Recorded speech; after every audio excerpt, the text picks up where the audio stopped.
Good morning. There was once a wife who told her husband that there's a moving truck outside. Take this apple pie and go welcome the new neighbors.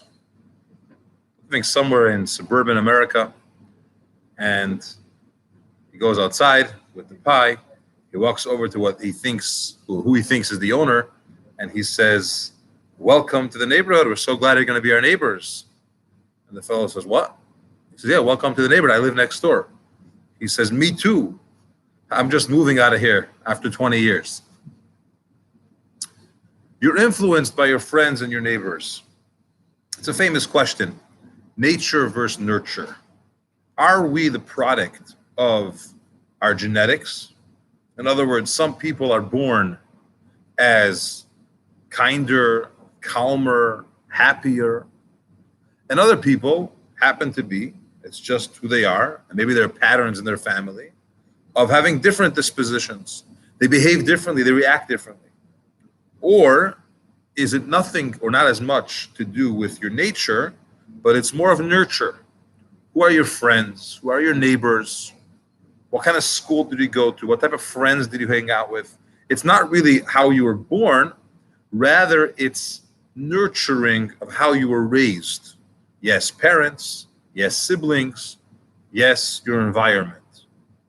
And if we as Jews want to know the answer to this question, of course, we also look to Torah.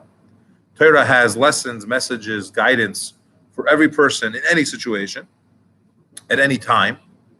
And of course, on this topic as well, Torah has lots to say. And I want to spend a little bit time today to discuss this idea because it's very connected to our Parsha.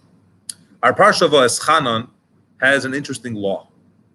It says you should keep all the mitzvahs, all the commandments from Hashem, and the various different categories of commandments, the ones that make sense, the ones that are more like testimonials or remembering going out of Egypt, or those types of mitzvahs, and even the mitzvahs which make no sense logically, like logical explanation for why we keep kosher. And Torah says keep all of these things. And then the next verse says, "V'asisa yashar v'atoiv," you should do what's right, what's good and upright. Or in Yiddish, be a mensch. Do the right thing. Behave in we'll call it an ethical and moral way. Now, regarding this verse, that you should do the good and the righteous thing, Maimonides, the Rambam, tells us a fascinating law. He learns from this law that when it comes to real estate, if you have property, and one day you decided you want to sell your property, you have to give first rights of refusal to your neighbor. Okay, let's say we have a cornfield, and next to our field, or many acres, there is a neighbor that owns a field. I decided I want to move to Israel or anywhere else. I want to get rid of this land. So now I'm going to put it on the market.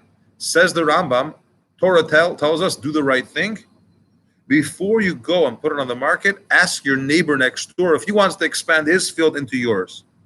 Offer him market value, fair price. Offer him to buy it before you go to anyone else. That's what Torah means when it says, be right, be righteous and upright. Now, a general question about this law. Is this the ethical thing to do? That if you have land to sell it to your neighbor first? Or offer it to your neighbor first? Or is it more than ethical? Is it more than a nice thing to do? It is somewhat of an ownership that your neighbor has to your land. The fact that he lived next door to you for an X amount of time, the fact that his neighbor, his field neighbors yours, you share a border, does that give him some type of association, some type of even ownership to your land over anyone else? And it's a phenomenal question, because by answering this question, we'll understand of the dynamics of neighbors on each other. Am I giving you the first right of refusal because I want to be nice to you? Because Torah says to be nice? Or do I owe it to you because you're a next door neighbor and therefore you have a certain level of ownership? There's a explanation from the Nimukei Yosef. The Nimukei Yosef lived in Spain in the year he was born in 1340, passed away in 1420. let's just say the early 14th century, the mid 14th century, he says that in truth, the neighbor has an ownership to your land, to your property. The fact that he's a neighbor gives him a certain level of ownership. The Rabbi discusses this, and he says there's two ways to look at it. You can look at it, as I mentioned, that it is a nice thing to do. It's yashar v'hatoiv. It's the upright and good thing to do. Or you could look at it and say, no, there's an ownership level involved here. Now, who cares? What's the difference if it's ownership or if it's really a certain level of just being nice? Who cares? You and I are, as far as I know, are not selling property, and doesn't apply to most people. And even if you are, very often the neighbor doesn't even want to buy it. Why is this important to us? Why is this the benchmark of being nice and good? How is this all relevant to us? So back to our original opening question of, is it nature or nurture in life? Are you impacted by your relatives, by your friends, by your neighbors? Or is it more of genetics? Certain people are certain ways. You can always change who you are, but deep down, you have a certain nature that you're born with. Now, let's discuss this a little bit by analyzing other neighbors. Okay, we have one category of neighbors, and that is one field next to another field. Let's talk about a different type of neighbors, not property neighbors, but calendar neighbors. Shabbos is the holiest day of the week. Who are the neighbors to Shabbos? Friday and Sunday. The day before Shabbos and the day after Shabbos are neighbors to Shabbos. And we find a fascinating law. Code of Jewish law tells us that you should increase from the day before Shabbos into Shabbos. Don't start Shabbos at sunset when Shabbos has to begin. Take it a couple minutes early. Let's make part of Friday holy. And the same thing is Saturday night. Don't end it the first available moment when the 3 stars in the heaven and Shabbos is over. Rather, look at it and say, I want to extend the holiness of Shabbos a little bit into Saturday night, a little bit into Sunday. A couple minutes. What's the relationship between Friday and Shabbos? Is it the nice thing to do? Or is Friday inherently holier than Thursday because it comes close to Shabbos and its neighbor gives it a certain holiness? So the law that says you should add from Friday into Shabbos is interesting because Friday, there's certain laws or mitzvahs that you have to do on Shabbos. For example, on Shabbos, you have to have 3 meals. One Friday night, one Shabbos day, and one Shabbos afternoon. 3 meals. If you decided to start Shabbos an hour before Shabbos actually begins, because you wanted to make Friday holy, which is a very good thing to do. I don't know if you got to take it a full hour, but let's say you did it for an hour, and you started your meal. Technically, it's Friday, it's not Shabbos. Would one need to have another meal or continue their meal into Friday night in order to fulfill the obligation of having a meal on Shabbos on Friday night? Or is it enough the fact that Friday was already Shabbos for you, so you fulfilled your obligation? How do you look at it? Is this increase or making Shabbos another day, adding to Shabbos, just regarding the prohibitions, which means you can't do any things that's forbidden on Shabbos. You can't do them on that hour that you accept the Shabbos early, but your meal you have to extend into the night or not? The Rebbe tells us, the Alter Rebbe in Shulchan Aruch, that it's good to pay attention to these two opinions. One opinion says it's fine as long as you accepted Shabbos. If you have a meal Friday evening, Friday afternoon, it's enough for your meal Friday night. The other opinion says no. Make sure that you do it at night, or else it's not Shabbos. It is Shabbos, but not for the obligations that have to be fulfilled on Shabbos. And Shulchan Aruch says you should try to accomplish both opinions. So even if you took Shabbos in early, make sure your meal extends a little bit into the night, so that you have at least a small amount of food that you ate after it's really Friday night. Okay. So what do we see here? There's 2 ways to look at the neighbor called Friday, right? One opinion says it makes Friday kind of holy, but it doesn't inherently change Friday's status to Shabbos.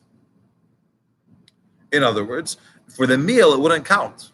It would count because you could start Shabbos early, you could light candles early, you could refrain from doing any prohibitions that Shabbos is not allowed, but it's not really going to change the status of Friday to inherently make it Shabbos.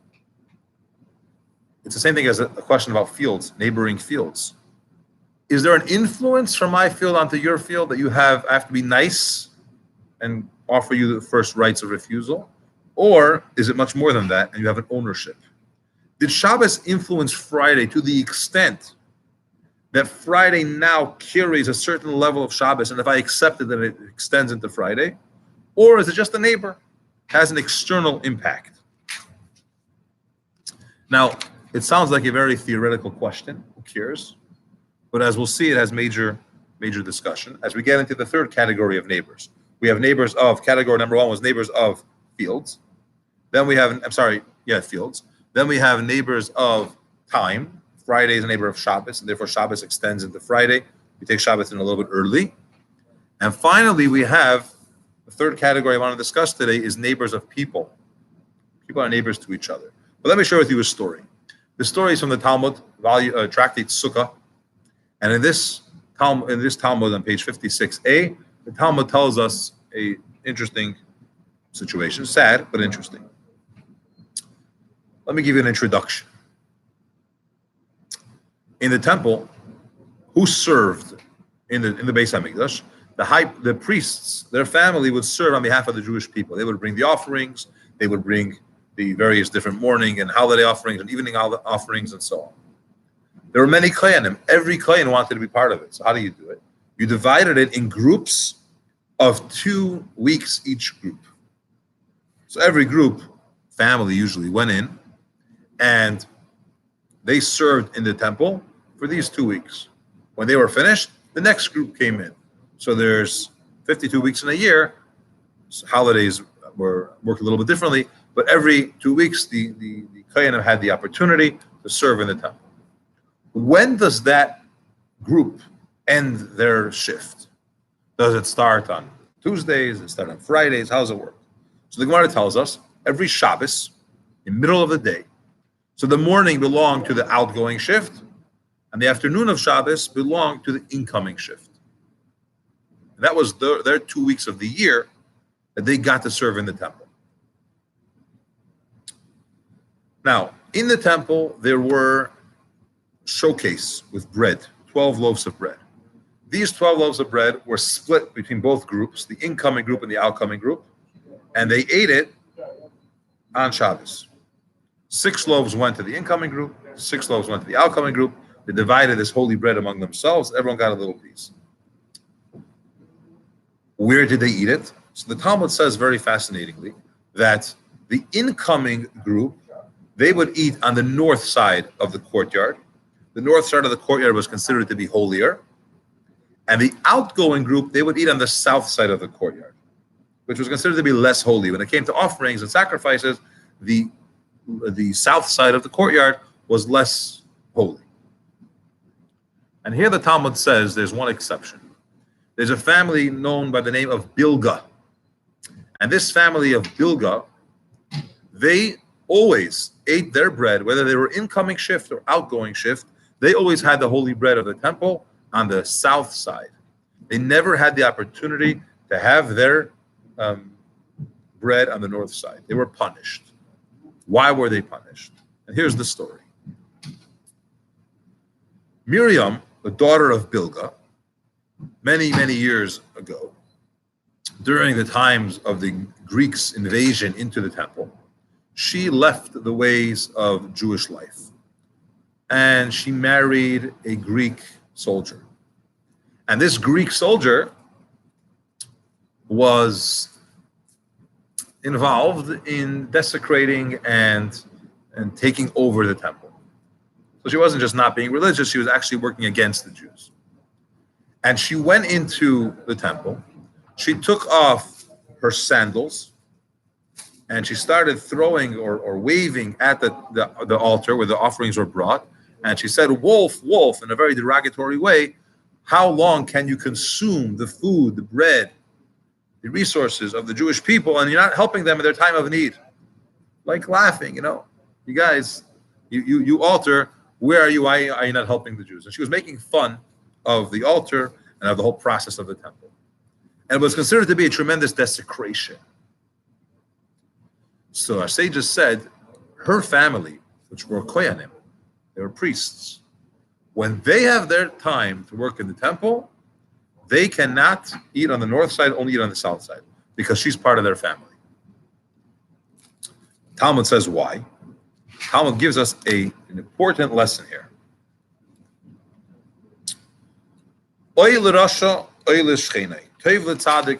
Abaye said that what is good to a person is good for his neighbor. What's bad, woe to the wicked, woe to their neighbor. Which means your neighbor will impact you. Your friend is going to influence you. Who your friends are, because you will be impacted by them. Her relatives didn't do anything wrong, but they were part of the same group. And therefore, on some level, they have not a punishment, but a certain impact, a ramification from what they have done. Because your friends and your neighbors, your relatives, have an impact on you, even if you're good. A wicked person, woe is to the wicked, says the Talmud, and woe is to the wicked's neighbors. So let's look. Is this an essential impact from one neighbor to the other? Is it an external influence from one neighbor to another? The fact that you're a neighboring field, does that mean that you have rights to the other field to buy it? Or just it's a nice thing to do? If your neighbor sells it, he should offer it to you first. Is it an external connection? Or is it really an integral connection? An inherent connection? Are you bad because your neighbor is bad? Or is it possible that you may do the wrong thing because your neighbor is bad?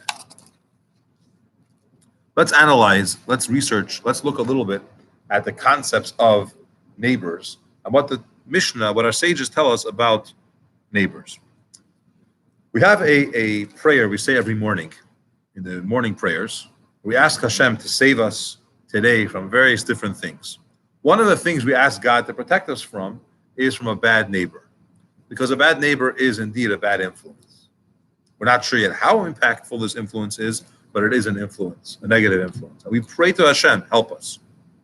The Mishnah says, Nitai ho arbeli, the great sage told us, distance yourself from a bad neighbor. Someone that's behaving badly, stay away from them.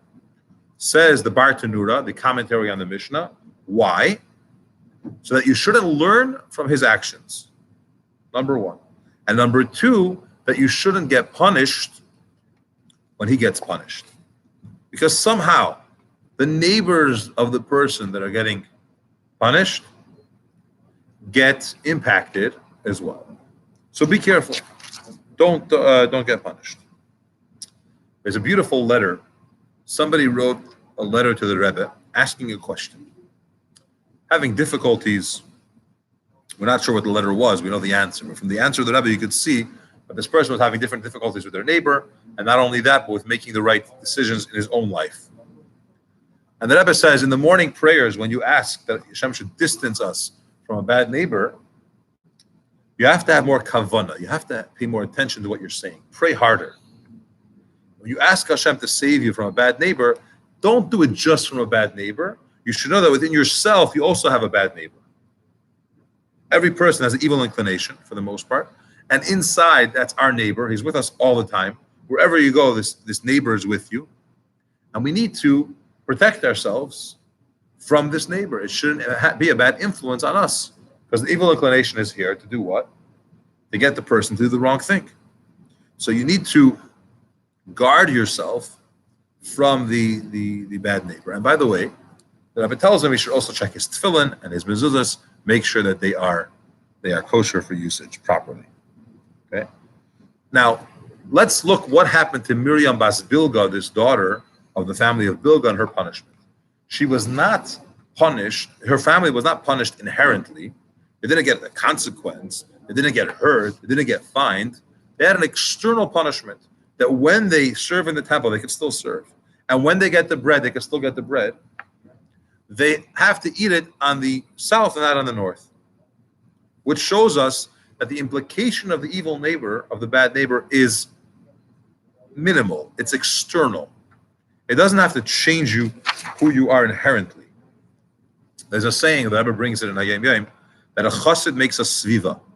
If you're indeed a chassid, then you have a good surrounding, a good environment around you. If you're a good person, you attract goodness around you. You cause those around you to do good things. So let's flip this around for a moment. Instead of saying that my neighbors have a bad influence on me, how good am I, and what's my influence on my neighbors? In other words, how can I be the good neighbor and change the bad ones? Instead of getting rid of the bad, let's influence the bad. We have a friend, a relative, a neighbor, whatever it may be, and we say, "Oi, I'm going to be influenced by them." Well, it depends what your focus is. If you're just passive, then you may be influenced. If your goal is to bring more goodness to the world, starting with your own immediate environment, then you can have a very good impact on those around you. So you should do the good and the righteous things, as the Rambam means. When you have neighbors and you want to sell your property, offer it to them first. The discussion of, do they have an inherent right to your property, or just it's the nice thing to offer them first, is the difference. If your neighbors inherently affect, it's not a conclusion. We have the ability not to be impacted by bad neighbors if you're focused. You're focused and you say, I'm here to bring good, to do better, to impact, that'll be the case. So I encourage you to look around, and if you feel that you have some element that's not the best that should be around you or even within you, don't be reactive, be proactive. Thank you for joining. Have a wonderful day.